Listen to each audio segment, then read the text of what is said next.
Okay, today on the show, we have Amanda McMillan from Chicago Home Partner here in Chicago with At Properties, Christie's International Real Estate. Let me tell you more about Amanda. Now, Amanda McMillan is the CEO of Chicago Home Partner, which is an intimate group consistently ranking in the top 50 city agents for both number of transactions and volume. And I'm going to pause in reading Amanda's bio here because there's 46,000 real estate agents in the Chicagoland area. So this is a very, very big, amazing statistic that she is in the top 50. They have been the number one team in the At Properties Bucktown location, which is also one of the very top At Properties locations for the last 8 years and has closed over 58 million in 2022.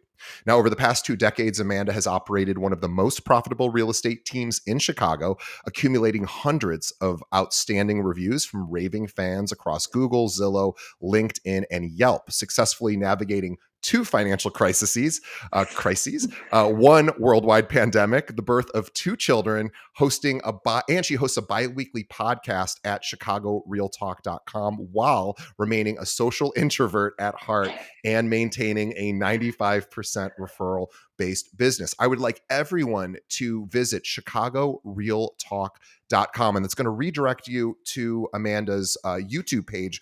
And I'm going to encourage you, even if you're not a Chicago realtor, most of you listening are not. The reason I want you to subscribe is I want you to pay special attention to hear how Amanda talks about the real estate market, how she informs her clients. Her videos are amazing, and she is just a wizard at this. So please go subscribe, chicagorealtalk.com. We will have a link to that in our show notes. Amanda, welcome to the show. Well, thanks so much for having me. It's great to be here. I'm excited to have you. Actually, Amanda works very close to where I live, so we were just chatting about our sort of similar neighborhoods. But I've not met you before, so I'm so excited. Usually, I talk to people who live like far distances, and you are actually about as close of a distance, but yet we haven't met. So super excited to have you on the show. And I think because you describe yourself as an introvert, you're not. You don't make your presence quite as known as some of the other agents here locally, which I actually respect a lot because I think that is the inclination of agents is to, sort of yell it from the mountaintops how great we are. And I feel like you show, don't tell, which I think is even more impressive. So I just wanted to honor you for being less in your face, I think, which I always respect agents that are a little bit more subtle, and you certainly fall into that category. And I hope that comes off as a compliment because it's like the best compliment I could think. I don't know that I said it in the best possible way, but it is a compliment. So No, thanks.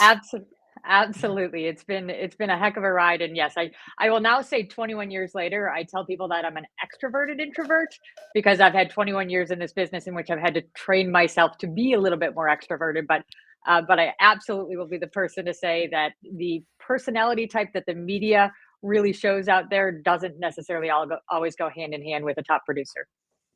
Absolutely. And I would love to, I think too, ever since the pandemic started, and this is not any positive thing about the pandemic, but one thing that did change is I think introverts in particular, people got used to working more remote, doing Zoom meetings. And I think for introverts, that probably was like so wonderful because it allowed introverts to be in their sort of native environment where they're most comfortable. Their energy is not being depleted as much and so I just think like never been a better time to be an introverted realtor. And the fact that introverts are people are learning more about that and learning more about what they need and how they process information differently. So I think that is super cool.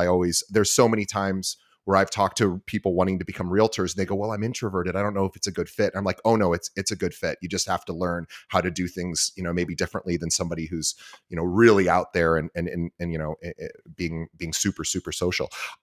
Not that you're not, of course, I'm sure you are. I always But I've always actually said I think most consumers on the outside would be surprised to learn how many top producers are actually more introverted in their personality style than the other. I agree. That's almost been not every. I would say more than half of the top producers that I've interviewed, I suspect would identify that way. Mhm. We were talking about Carrie McCormick, somebody who works at your firm who comes on our show a lot. She definitely considers herself that way as well. So I think there is something to it that is again very exciting for anybody listening who might think, "Gosh, I'm not quite. I don't get as much juice out of being extroverted as I do introverted." So, but I want to start at the very beginning of how you got into real estate, why real estate, and can you walk us through that journey? Absolutely. It's been a heck of a journey. That's a great word for it. I am first and foremost a third generation realtor. Wow. So I was born into it. It was in my blood. I will tell most people my first experiences with it was when I was working my mom's open houses and broker opens when I was a teenager. She would essentially pay me $50, which was a tremendous amount of money, It's and good money. basically said, "You can't answer any questions. You sit there, and if anybody says anything, you give them my card." So I wasn't doing anything unethical or wrong or anything like that, but that was my introduction. As I moved into my young adult years, I absolutely will say that I think the backing behind why I ended up in this industry is because when we were around the dinner table and we were talking about life aspirations, my parents would continually say to me, to myself and my sister, they said, "Girls, when you grow up, you can be anything you want. You want to be a movie star, you want to be president, you want to be doctor, you can be anything you want. What do you want to be? Side note, you can't go into real estate." Now, the reason they said that is that my mother sold residential real estate for 30 plus years. My father was in commercial real estate for almost as long. As I like to tell people, it's not that they didn't think it was a wonderful industry. It's just that at that time, when I was growing up in the 80s, it just was looked at as a different type of industry. And it wasn't necessarily where you wanted to end up. It's kind of what you fell into a little bit Yeah. more.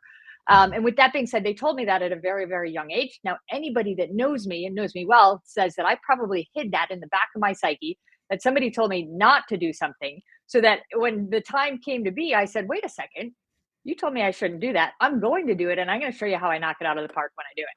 Yeah. So, long story short, it was in my blood. I was kind of told to stay away from it, and therefore I ran at it full force. I love that you rebelled by going, "I'm gonna do exactly what you did, mom and dad, and maybe grandpa or grandma." No, but I love that, and it makes perfect sense because obviously you just were exposed to it at such a young age. You didn't have the same experience of somebody graduating college, going, "Gosh, what do I do now?" And then maybe, like you said, maybe falling into real estate when maybe they went to school for marketing or some other purpose and maybe didn't, couldn't find a foothold in that career. And then sometimes people fall back on real estate. But I love the fact that it's clearly in your genes, and you didn't ignore that, even though your parents were like, we want you to do other things. Well, And I should say there's one little interesting tidbit to it because there was a side venture before I decided to come back to it. One of my degrees, actually, I had a double major in college, and one of my degrees is actually in equestrian studies. For those that don't know, that is the study of horses.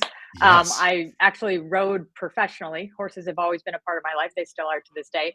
I rode professionally out of college, and I did that thing where I followed one of my absolute passions, and it's one of those things that when you follow one of your absolute passions into life and into profession, sometimes it loses some of the passion and you realize that maybe it wasn't the right idea. Yeah. So I did have an interesting side endeavor, but it was pretty quick. I actually got back into the real estate world by the time I was 24. Are you still riding today? I am, for better or for worse. Sometimes people say I'm a little nuts and a little crazy. I do still ride, and I still ride on a pretty competitive level. And then do you ride? Okay, I'm going to ask you the one question I know about equestrian, which is, do you ride dressage, or that's the only thing I know, right? Is that the right word? That Dressage. is the right word. Very good. Dressage is the flat work, a little bit artistry, a little bit like dancing. That's not what I do. I do jumping, so I like big jumps and I like to jump them as fast as I can. Amazing. And where do you live in the city? I know your office is here. Are you out in Yeah. just out of curiosity? Because now I'm fascinated about where the horse is. So our primary residence is in the city. Our horses live out near Libertyville, so they're not far from the city. Sure. We do have a farm as well in Northwest Illinois. I always joke and say that um, I love the city. I love everything about it, but I'm not always a city person, so that we have a little bit of an ability to get a 24-hour escape when we need to.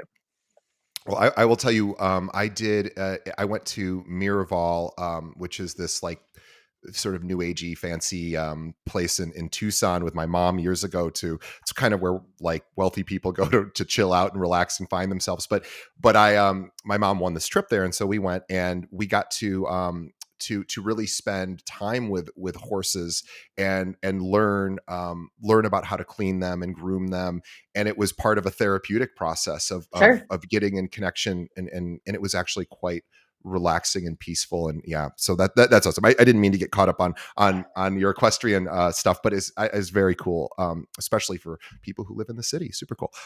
So you got into real estate. Your parents said no, you said yes, and then what you've seen, gosh, hundreds if not thousands of agents come and go, I'm sure, in that time frame. What do you think made the difference for you in terms of success? Like, you've seen people make it, you've seen people who don't make it. What do you think were some of the reasons why you did better? And obviously, having family Sure. to where you probably were more attuned to it. But what do you think made the difference for you? I wish I could say that there was some sort of special pill or some magic thing that I did. The reality is I worked my ass off. I mean, there's no candy coating that. Is that, it's funny. I talk to and I mentor a lot of younger agents and stuff like that. And the reality is, the first market I ever stepped into was just post September 11th. I joined the industry in 2002. So that was my introduction. Now, I didn't know any different, so it was Right. fine. But the reality is that I entered the market at a time of complete crisis. Now, in hindsight, 21 years later and three crises later, I think that that probably shaped a lot of the way that I work with my clients. But I came in from the start, and I am always one of those believers that we are in charge of our own destiny, so to say. And that if I want to succeed in something, I know the odds are stacked against me. What am I going to do? I'm going to work incredibly hard to get there. Now, I think the hardest part for a newer agent is you don't always know what to work harder on. I think that that's one of the question marks is, okay, sure, I can show up and say I'm going to work hard. But a lot of times it's the question is the what, where, why, how, when. So for me, when I first got into the industry, I knew I needed one thing. I needed training, right? That is all I needed. This was not an era in which there were teams or anything like that, somebody that would take me under their wing. So I, at the time, looked for the company that I didn't know if I'd stay with them long term, but I looked for the company that, in my opinion, had the absolute best training possible. And I joined them because I knew 1000% at that point in time I needed that. So if somebody was going to give me the training and then somebody was going to put it back on me to execute all of those pieces, well, then I was at least setting myself up for better success. It's actually really a really rational and sort of logical approach that I think a lot of newer agents don't know how critical the training. Well, it's tough. I think about this a lot because you get you pass the exam, you get your license, you join a firm, and every firm's calling you at the same time. So you're getting all of these. At least here in Illinois, they everyone's Right. data gets sold to every brokerage, so we're all calling at the same time, going, "Please join our firm." And everybody says they have great training. That's the other thing too, is then trying to figure out which firms actually do a good job with that. Not all firms do. At Properties, where you are, is absolutely known for having exceptional training. It always has ever since I've been in this industry. So you certainly you certainly at a good firm. And I don't know if you started there, but you're at a firm now that absolutely is well known for that. So, is that something that you recommend when you talk to newer agents, is like, hey, if when you're choosing a firm, think about what the training options are, and how, just out of curiosity, how might you, if you were new today, how might you start to figure out which firms do a better job of that than others? Would you have any suggestions for agents that maybe this year are thinking maybe I should switch firms or look at other options? Because everyone does For say they certain. have good training. Right. No, absolutely. Absolutely. I think it takes definitely a lot of due diligence up front because the reality is, as you said, if when you get your license, anybody's going to give you a shot, right? The reality is it's not You can elitist, work it's anywhere. not special. Anybody will hire you. So the fact that so and so is calling you and so and so is calling you, they feel great, but it really doesn't mean much. In terms of finding out the training, obviously you want to sit down, with the managing brokers. You want to hear what they have to say. But the reality is most managing brokers are accomplished agents that at some point in time decided to take a step back and doing it another way. So that's a salesperson that's trying to sell you on the training, and they should probably be pretty good, especially if they got put into that role to help coach agents in that capacity. So that's a good starting point, because I think there's certain companies that, just when you go in and you meet with people, I think you're going to connect on certain levels and you're not going to feel right. So first and foremost, trust your gut. Trust what you feel in that connection. Did it feel appropriate sitting down? Did it feel like the office and everything like that had what you were looking for, or did it feel off in any ways? The next thing I would do is I would absolutely ask to talk to a couple of agents in that office. If you don't know any yourself, ask the managing broker. Say, hey, I'd love to talk to an agent. I'd like to talk to somebody very, very experienced. And I'd like to talk to somebody that maybe has been newer in your program in the last 6 to 12 months, because then you can ask them they have gone through and how it has come to be from that perspective. So I think that, doing a little bit more due diligence, don't be afraid to ask. I think a lot of people, when they join this industry, especially if they are younger and it's a first industry, right? They have less confidence to push back. But I think you need to understand that that company wants you as well. And so, with that being said, doing that due diligence, really making sure it's a great fit for you, is really something that I would encourage you do. The other thing that, this wasn't a thing in my day and age, but I think the concept of teams is a great learning capacity. Now, that being said, I think there's two types of teams. I think there are teams that are built to basically prioritize the team lead and manage their business. And then I think that there are teams that are built to basically try and create a winning environment for the team people in there. And there's a big difference between that two. But in my experience, even once agents learn what they need to learn, the biggest thing holding them back in success is confidence or lack thereof. I have Mhm. agents that I've worked with that are so smart at what they do, but they're so afraid of getting asked a question that they can't answer and being caught in that situation, that they don't feel as confident to go out after the business, because they're afraid to get asked something they don't. So, like, for example, the way our team is structured is that when we do have newer agents on it, I want to put them in the scenarios very safely and protectedly, where they're doing things that they couldn't necessarily do unless they had more business. I want them to do more showings. I want them to meet the contractors. I want them to sit through inspections, all these things with your ears open. So you're absorbing, from all these different pieces, so that when you do get that client and you are working through a transaction, you know what an inspection's like, what meeting contractors are like, all of these different pieces. And you also know you've got a very strong backbone to come and ask questions to. So the team concept in my mind is something like, gosh, I wish it was around when I came in. I was asking a lot of questions to my managing broker. I was very, very fortunate that at the time I had a couple of great people in the office that would let me bang on their door at all the time asking for advice. But I know that a lot of people, and especially in this day and age, aren't always as comfortable to go up to a senior agent and say, hey, can you help me in this? And that's where I think the team environment definitely would be something that I would at least explore, if I was getting into the business now. That's all such amazing advice. I just had a few thoughts while you were saying that, and two, my one thought that I wanted to Amanda get your reaction to, especially for newer agents. This idea of being afraid of what you don't know. Yes, of course you are. Like, totally normal, rational, reasonable. Don't beat yourself up for being afraid of being asked a question you don't know. Yes, it's scary because you don't want to look, like you don't know what you're doing, of course, but that's just going to happen. So anyone who's practiced long enough probably still gets questions that they don't have an immediate answer to, but certainly new agents. And so I encourage all of the new agents who join us, and we have, well, two things. First, whatever firm you're at, ask them. Let's say I'm at a showing, it's 3 o'clock on a Tuesday, and a client asks a question and I don't know the answer. I'm going to step away, and then I'm going to, how can I reach out to the firm, and what would be a reasonable expectation of how quickly I could get an answer back, just so I could then communicate that to my client. Say, hey, I'm going to double check with my team. I'll get back to you tomorrow or whatever, or in an hour, or whatever is reasonable. So have that process mapped out already in your mind, and then say to the client, boy, that's an amazing question. I'm going to double check with my team because I want to give you a really good answer. And I just want to double check something. You could even make it sound like you're thinking about it, and you can act out that you have an answer, but you want to double check on it. But making sure you have that locked and loaded, I think, is really helpful. And I think most people are completely understanding of, oh, I want to go check with my team and get back. Sure, that makes sense. I'm curious what your thoughts are.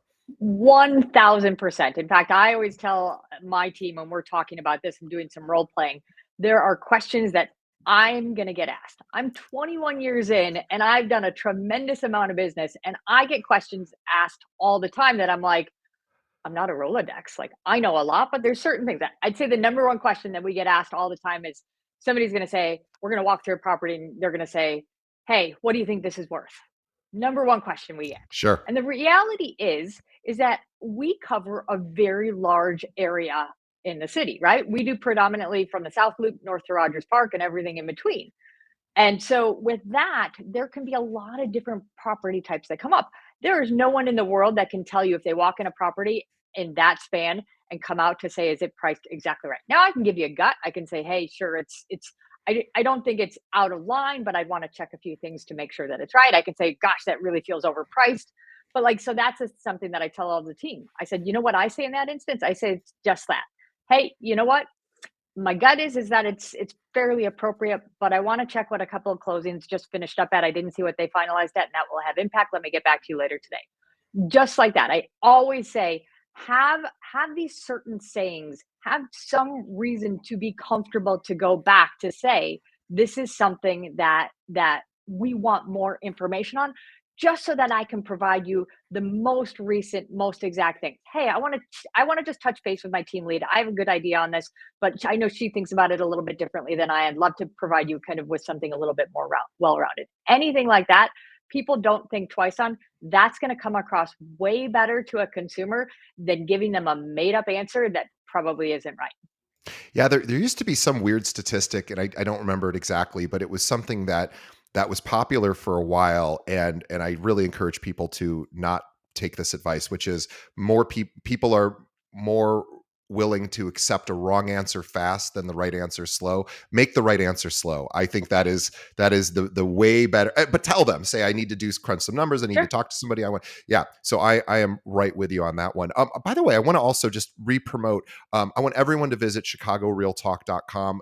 As you've noticed how Amanda has been communicating with us thus far, she has just a lot of information, a lot of wisdom, and I want you to really emulate some of the ways in which she communicates. So by subscribing to her podcast on YouTube, again, if you go to chicagorealtalk.com, it'll take you there. Subscribe and notice the way that she communicates to clients, because she is a master communicator, and this is really something that I want you, whether you're Chicago or not, to just get an awareness of how she does it, because almost all of her business is referral, 95%. So let's talk about that. Leads are everything, right? People want leads. They want to figure out, how to have more business. And this is the year where everyone's struggling a little bit more maybe than in the last couple of years. So I'm curious on what you are telling your team to focus on right now for keeping leads generated while interest rates are high, lending rates are high rather, and of course inventory is not as high as we would like it to be. Absolutely. So it's interesting. When I first got into this business and I process things. I'm a processor, I'm very data driven. I overthink everything. If anything, I get in my own way sometimes of my business because I'm trying to over strategize things. So when I decide something, I can promise you there's a lot of thought process that goes into it. When I got into this business, I looked at it and said a couple of things. Number one, as I told you, I was already an introverted personality type. So that was one of the things that I really, really wanted to focus on, to say, okay, what type of business model is best going to suit me? Is the idea of cold calling people going to be natural to me? Probably not. Is the idea of door knocking, right? We're going back 21 years, people did door knock. Is that going to come across naturally? Even open houses, I wasn't very good at, right? Of course, I've done all these things in my career and I've tried to over the years get better at these things. But really, when I looked at how I had thrived in some of my past accomplishments and who I really knew that a referral based business model was going to be right for me, because it came down to the fact that first and foremost, it's the most client centric model, right? For me to be successful, my clients have to be very happy with what I do and very successful in what they do. So I knew that that success is something that I could deliver and something that I could control within whom I was. Because the reality is one on one with my clients, that's my comfort zone. That is Sure. where I thrive. So the idea of creating this business model that essentially meant if I leave all my clients as raving fans that they're going to do that dirty work for me that I don't necessarily think I'm good at, it was a no-brainer to get to there. Now, the catch to this business model, here is the catch, and it is a big one. If you are going to talk the talk, you have to be willing to walk the walk. If you are going to run a referral based business model, you better be a heck of an agent to those clients, because the only reason that they want to talk about you is because you left them feeling really good about what happened. And as I always tell people, is that the success of a client doesn't necessarily mean a closing. I've had a lot of referral sources that I have talked out of buying and selling time in and time out for years that they have never spent a commission dollar with me, but they've probably referred me dozens of clients. So, for me, that model was always something that was good because it was very controllable to me, and it also really highlighted my skill sets of where I thought I could thrive. Now, we have over the years within the team, I don't necessarily work online leads. We have worked them into our team structure for some of the team agents. But I'm also looking at it, when I got into this business, I had a whole lot of nothing, right?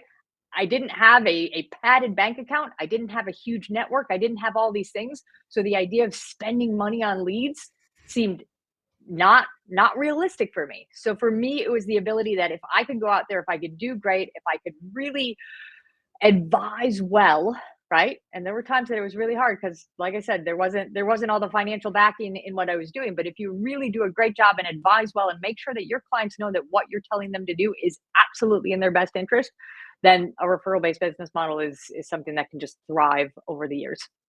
You just said something that I thought was super interesting, and I'd like to explore it a little bit because it really lit me up when you said this in just the best way, which was talking clients out of a transaction when it's not in their best interest. This this to me is where the juice is of Huge. what most agents, you know, it's not that they want someone to make the wrong decision necessarily. They just maybe don't want to get in the middle of the decision and sort of be the reason somebody buys or doesn't buy. I'm just sort of hypothesizing, but most agents I think don't do this. They don't say this is a really good buy or a bad buy or a good say. This is good for you. This is maybe not so good for you.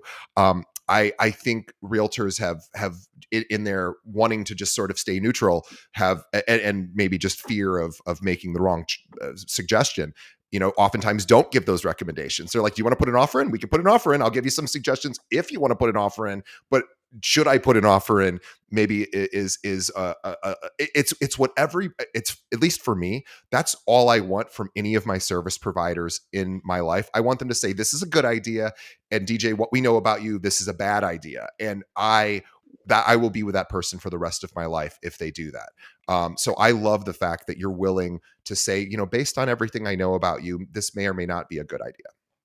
So just to kind of branch off on that, I do like to clarify, I don't make any of my clients' decisions for them, and I No, of tell them course. that I'm not going to make their decisions for them. That being said, people ask me all the time, Amanda, what was the point in which your business really took off? What did you do? What happened? And I will honestly go back to during the financial crisis, right? 2009 to 8 to 10. Yeah. 2011. Yeah. Yeah. During that time, and this has been my mantra since the very beginning, but I think it became much more easy to vocalize and broadcast during that time. I will tell you exactly what I think is in your best interest, regardless of anything else, right? And so during that time, I was giving a lot of advice to say, I know you want to sell to buy this, or I know you want to do this, but here's the things I need you to think about because realistically, I don't think it gets you to your end goal. Now, that is absolutely talking myself out of business. Absolutely 1000%. There's no calm about it. But what it did do is I did that time and time and time and time again during that time period. And people started to realize very, very quickly that if I gave somebody advice, it was very real, it was very accurate, and it had absolutely nothing to do with my own personal benefit. And that is when my reputation took a giant leap forward because if you tell somebody not to do business, if you tell somebody to not employ you and not take a step forward on something, I will almost guarantee you they will tell everybody that they know Everybody. how great the advice was that their real estate agent just gave them. And I have done more business off of telling people not to do things if that's what I thought than the alternative because you build trust. It's like, if it's kind of like when you find a reputable auto mechanic, or you just hold on to them for your dear life because you're like, I don't want to worry about whether you're ripping me off or telling me I need to fix this thing on my car. I just, you just want to trust somebody when they say you need to fix this and this in your car. You just go, okay, good. I don't have to worry about my Right. mechanic anymore, or my accountant, or my attorney, or my financial advisor, or my realtor. I mean, just the idea of being able to go to somebody and say, look, I know you can help me buy this home. I understand you can do that. But what in your, based on what you know about me, should I consider this? Will this get me to where I want to go? And that's the part where I think realtors can really step up and, like you said, and differentiate themselves and be not just a, hey, I've got a question about X, Y, and Z, be an actual source of wisdom. And I think that's really what we're talking about, is you were saying, I have some wisdom here, and this is my opinion about what is coming through in my wisdom, and that's worth its weight in gold. And everybody wants to receive wisdom. We don't always listen, but we love hearing it because we want an opinion from an expert. That's really why realtors get paid so incredibly well to help people buy and sell homes. I think it's a lot of it's mechanical, and then a lot of it's like like you were saying, just telling people the actual truth, that way you see it, giving your opinion, and then having them say, wow, my realtor really is looking out for me. My realtor obviously cares about me. And I think that's in really what you're demonstrating. You're demonstrating care, and Sure. everybody wants to be cared for. So I applaud you for that. So if somebody doesn't feel confident being able to, maybe they're new to the business and they're like, I don't know if this purchase or the sale for my client is in their best interest. I truly just don't have enough experience. Sure. That's where you would then go to a trainer or a coach or your managing broker and say, can you help me figure out if this is you, if this looks like it may be in their best interest? Is that what you would suggest? 1000%. Ask lots of questions. Ask questions to people that have done it longer, have done it differently, whatever the case may be. Like, I am a huge person that I believe collaboration is the way that we all move forward, right? Even at my level, I'm constantly throwing ideas against people, asking people ideas. Like, this is how we grow as an industry. This is how we get better as an industry. We are not a lone ship by any means. In fact, I read a book, one of the books that I always say kind of changed my career. There's a gentleman by the name of Tim Saunders. He, back in the day, right, back 20 some years ago, he was the chief solutions officer for Yahoo. He's now taken on his own role. He's a fascinating and brilliant businessman. I saw him speak when I was very early in the business, and he wrote a book. And what's interesting about this book is it was very ahead of its time, and it's called Love the Killer App. Now, what's Oh, interesting is this was back in, I think the publishing date was either the late 90s or the very early 2000s. We didn't have apps at that time, right. but the whole mindset was just that, is that he talked about the fact that we had evolved, right? If we look at past times, especially in a sales-based business, it was so much about the sharks and the barracudas. Like, this is Sure. my business. I can't share and collaborate with somebody else because they're my competition. That they're going to take my business. It's very fear-based. He And kind of very brought like up, aggression based, like very yeah, like I need to beat you, and yeah, I got it. yeah, and he kind of brought up the idea and just said, "Hey guys, there's enough business for all of us. What if we change that mindset? What if we call us?" And he kind of termed this he coined this term, "love cats." And he said, "What if we collaborate a little bit more? What if we go to our competitors and say, 'How are you doing this? This is how I'm doing this.' And what if we all get better together? Don't we just create a better industry?" And that is something. The book is phenomenal. The Me watching him speak at one point in time was phenomenal, and it impacted the entire way I've done business over the last 2 years, or two We, decades, we'll excuse me. we thank you for that recommendation. We will put a link to it. It's called Love is the Killer App: How to Win Business and Influence Friends. You're right, Yeah. 2003, and Okay. Tim Sanders is the guy, is the author, and we will post a link to that. Great Perfect. suggestion. Now, it's interesting. You talk about how you have really taken your business to the next level by thinking from a marketing perspective. I want raving fans, which means really you're focusing exclusively on the client, or not exclusively, I'm sure you do some marketing, but the client experience. So what is the client experience like? How do you know if it's a successful client experience? Because let's just say every single time the transaction completes, but that doesn't Sure. necessarily mean a great client experience. So how do you define that was a good client experience versus that one we missed it a little bit?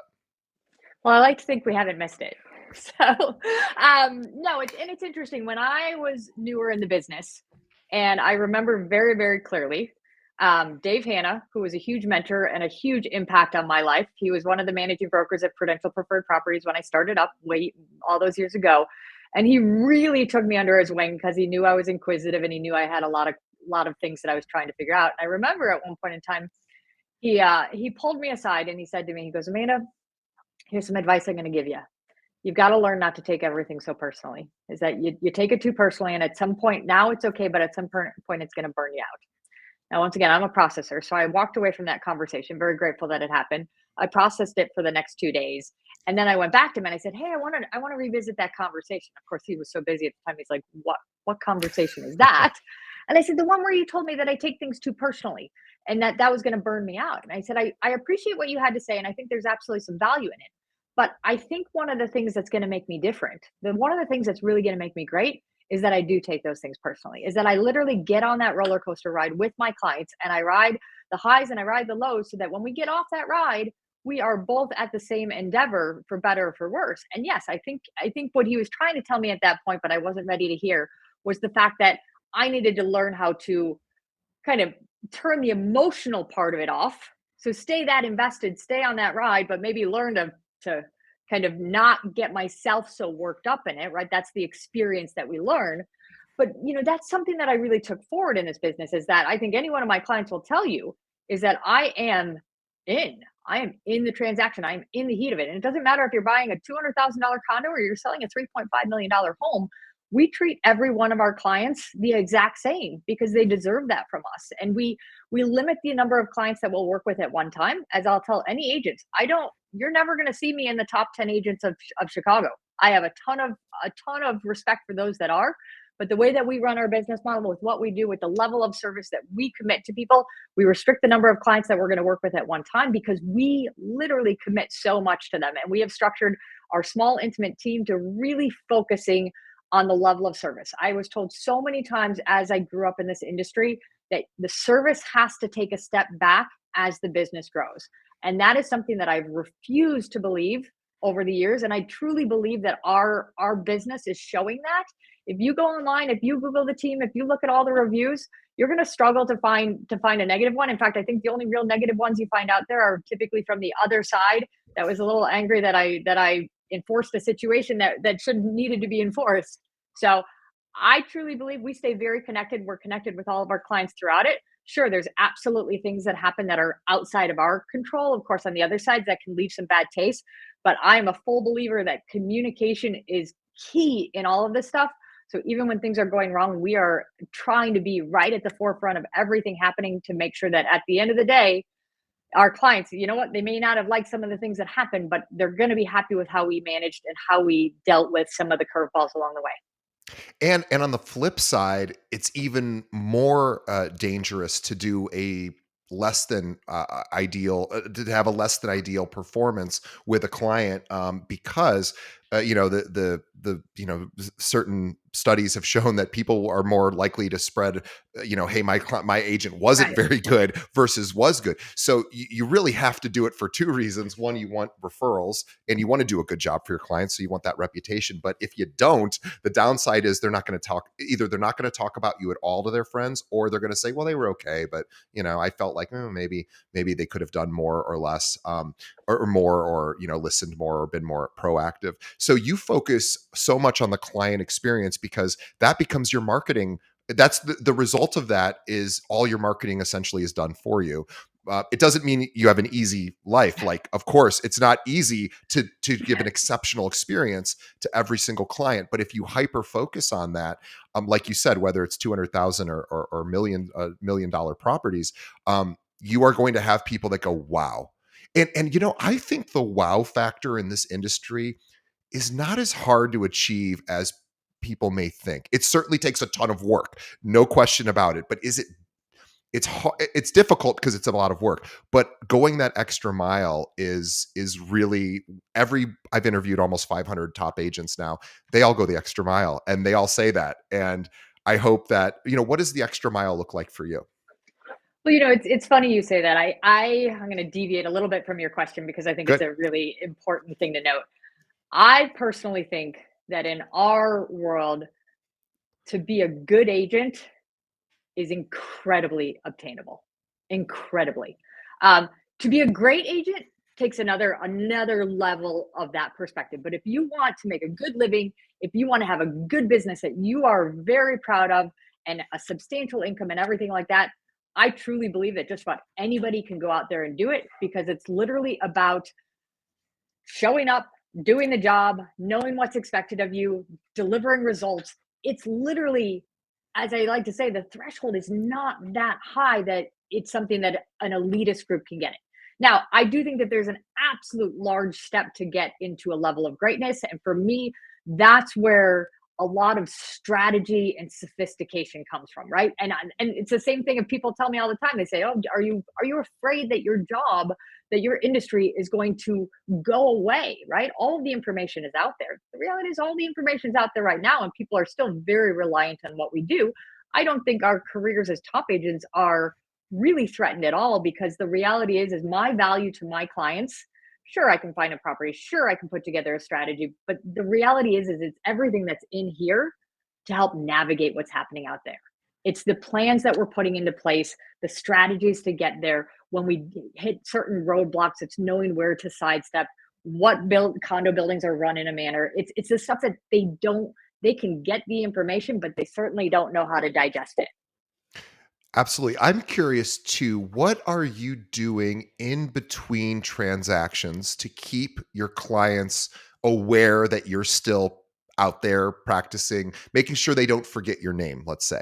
So maybe they buy or sell a home every 5, 7 years. So you have this large swath of time in between. How are you staying in communication with them so that when they're ready again, that they're like, Amanda's the person? For certain. And that's, I think, the name of the game of where we really have to concentrate our efforts as somebody that runs a based business model. Because the reality is most of my clients aren't in the market for so many years. And if I'm not in contact with them, they may not be as quick to be in a conversation to say, "Oh, well, wait, I love my realtor and I want to put you in touch with her." That the methods have definitely changed over the years. But I also am a firm believer that it's really about the basics. First and foremost, we need to keep in contact with them, right? And that really depends on the individual. I'd say 20 some odd years ago, we created a client appreciation program. Thanks to Brian Buffini for helping with the ideas. I didn't spearhead it, I didn't reinvent the coin, but we did personalize it. So they do a great program. We started something like that where we send a snail mail monthly mailing about something in Chicago. Most of it is not really relevant to real estate because, right, most people don't want to hear too much. Maybe Right. once or twice a year we send some real estate stuff, but other So things more it's like, here's cool events going on, or here's just something to know about Chicago, or for certain. We do an fun stuff. online, yeah, we do an online digital March Madness pool. We do the top 10 Mm, wines under $10, our love it. favorite al fresco restaurants for the year. We do a charity toy drive. I mean, just stuff to keep people involved, right? And hopefully things that are interesting to them on some level. So we do that as a snail mail. We obviously over the years then move that into an email campaign as well. Now we do both. People know that I'm a huge stickler for snail mail in general, right? When I started in this industry, we were all very excited about emails. Now we all get hundreds and hundreds a day, and we're really excited about mail. I believe in keeping in touch with people, and that's different on who it is, whether we're calling them, texting them, emailing them, trying to set up a coffee date or something, keeping in touch with people and doing it for the right reason. I do it because I genuinely care about those people, right? These are people that are important to me. Yes, there's a business aspect to it, but these are people that I have had the ability to genuinely get involved in their life and care about what's going on. And if you can bring that compassion forward, people get it, people understand it. So I would say for people that aren't so compassionate, that's a harder piece to emulate. It might not be the right business model for you. But for me, that was one of the things. We'll do some client appreciation events throughout the year. One of our favorites is like around October. We do photos for professional photos for our clients so that they can send out holiday cards. We used to do a big event every year at Arlington Racetrack. We were really sad when that went away, but we've done a lot of fun things over the city. So we try and do some events just to give back and thank them. I'd say that in the more recent years, obviously social media has become a big component of it, right? I have a love hate relationship with social media. it's an As does unnecessary. everyone. Right. But I love it, and I try to stay really, really positive about it. Is that we have the ability to connect with people and stay connected on a higher level. So I think for a business perspective, it's a huge advantage if you can really use it and use it correctly. In terms of just understanding where people are at, what's going on in their lives, being supportive, even if it's from afar, having a reason to reach out to them from that. So social media has kind of implemented that. As you mentioned before, we're about 11 episodes into our podcast, which once again, that was just an idea that stemmed a little bit from the pandemic. But, it's kind of interesting is that we found that there are so many question marks about the market, right? There's so many things going on, especially during more turbulent times. And we have certainly been in turbulent times for the last 3 years. And it got to a point where it was almost a little difficult to try and reach everybody at one point in time. So we created the idea of the podcast under the idea that we have so much intel and information we wanted to share with people, and that this was at least a platform that we could try and reach a larger base to tell our people, hey, I might not be able to get 2,000 people on the phone this month, but I can put these words out there so that they can understand what's going on. And if everyone's freaking out because the media is on this kick to make everyone really scared that we're on the brink of a housing crisis, well, then we can talk about that, and hopefully I can have a larger span. And it's one of those things that we've been doing it now for we're coming on a year anniversary. It's been a ton of fun for us, and it's one of those things that it's really, we've got the momentum now, and we're really excited to see how people are reacting to it. And I can't tell you how many times I see people and they're like, "Oh my god, thank you so much!" Like we didn't want to reach out, we didn't want to bother you. We know how busy you are, but just kind of hearing what you had to say about it really helped us through this time. And once again, it all comes back to that level of compassion and that ability to want to do right in this industry. 100%. I really encourage everybody right now, go visit chicagorealtalk.com, subscribe. Notice how effortlessly and notice how much Amanda wants to communicate, right? She has things to say. She is confident, she has experience, she has wisdom. She's been in this game 21 years. You want to you really want to emulate what Amanda has become. And one of the easiest ways to do that is to watch the ways in which she communicates. So go to chicagorealtalk.com. It'll redirect you to YouTube. Hit that subscribe button. Watch the way in which she communicates. And again, this is a self-described introvert with, we're all kind of both introverted and extroverted, but more introverted than extroverted.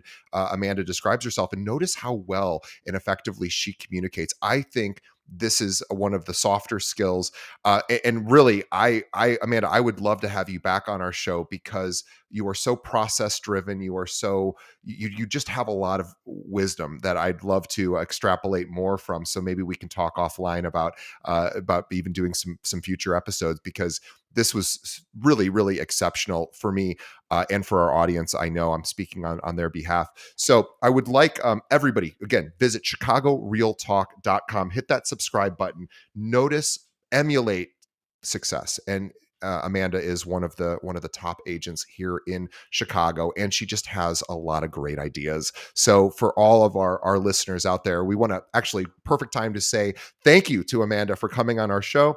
And I'm excited to see more of Amanda here locally. I'm excited to see you more at events and things, and chat more with you and see if we can do some more cool stuff on the podcast. So on behalf of our audience, Amanda, thank you so much for some of this great wisdom. Oh, by the way, anyone who is listening, in addition to going to chicagorealtalk.com, if you are an agent in the Chicagoland area and maybe you're on a team, or maybe you're thinking of joining a team or switching teams, or maybe you're at a brokerage where you don't feel like you're getting the attention that you deserve, or maybe there's greener pastures out there, reach out to Amanda and her team and see if maybe you guys could be a good fit for each other.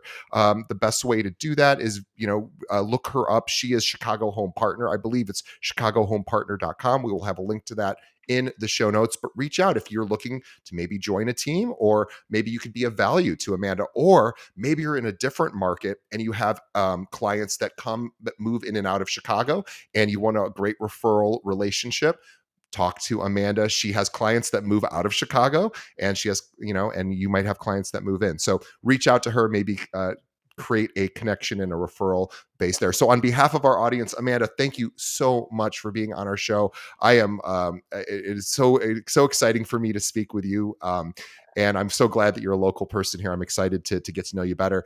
And on behalf of Amanda and myself, we want to say thank you to our audience, our lovely, loyal audience. Thank you for making it all the way to the end of our episode. Please support a couple of things. Support Amanda. Go subscribe to her YouTube channel. She's awesome. You're going to learn so much.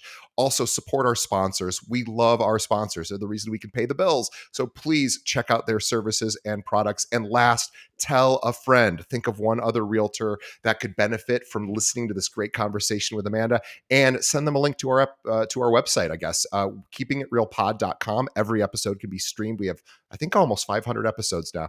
Or just have them pull up a podcast app, search for Keeping It Real, and hit that subscribe button so you get notified every new episode. Amanda, thank you so much for being on our show. You were a wonderful guest. This was such a great conversation, and I thank you for your time, and we'll see everybody on the next episode. Thank you so much. It's been a pleasure.